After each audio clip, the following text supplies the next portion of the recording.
Puis une maladie chronique, en fait, ça a différents aspects. Un des principaux, c'est la douleur. Et puis, pour pouvoir vivre mieux avec cette maladie chronique, ce qu'on veut, c'est vraiment s'attacher à la douleur. Comment elle se manifeste, comment les gens la sentent dans leur corps, parce qu'elle fait partie vraiment de leur quotidien. Et puis finalement, on apprend à vivre avec. Pour apprendre à vivre avec, on a besoin vraiment d'outils. Donc c'est pour ça qu'au premier cours, on distribue ce qu'on appelle le journal de la douleur. Ce journal, il permet aux participants en fait, de suivre de manière quotidienne leur douleur. Puis ça leur permet en fait, de savoir à quel moment de la journée ils ont mal, quel jour ils ont mal, est-ce que ça dépend, je sais pas, du moment de la journée. Typiquement, les gens nous disent souvent qu'ils ont mal au réveil, comment réveiller le corps, comment faire avec et comment pas trop forcer finalement pour pouvoir supporter la douleur, comment adapter au mieux aussi les traitements. C'est plein de petites choses. Les gens ont plein de notions sur la douleur, mais ça leur donne vraiment des outils particuliers.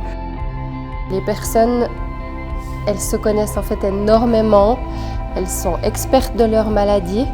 Et puis, c'est de mettre en évidence aussi toutes les ressources et les connaissances qu'elles ont déjà et de pouvoir les partager ensemble. Parce que pour moi, l'objectif de ce cours, il a vraiment pour but le partage d'expériences entre les participants.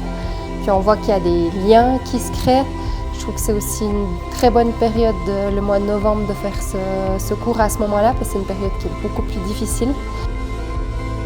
Alors, comme outil concret, c'était vraiment les exercices, par exemple physiques, à faire chez soi avec du matériel qu'on utilise tous les jours, qu'on a tous chez soi, donc il n'y a pas besoin de faire d'achat à côté, il n'y a pas besoin d'aller forcément dans une salle de sport. Après, libre à chacun de faire comme il veut.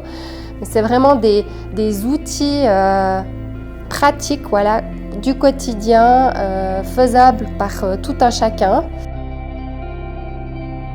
Le fait d'avoir une maladie chronique, souvent, ça implique de l'avoir sur une très longue durée.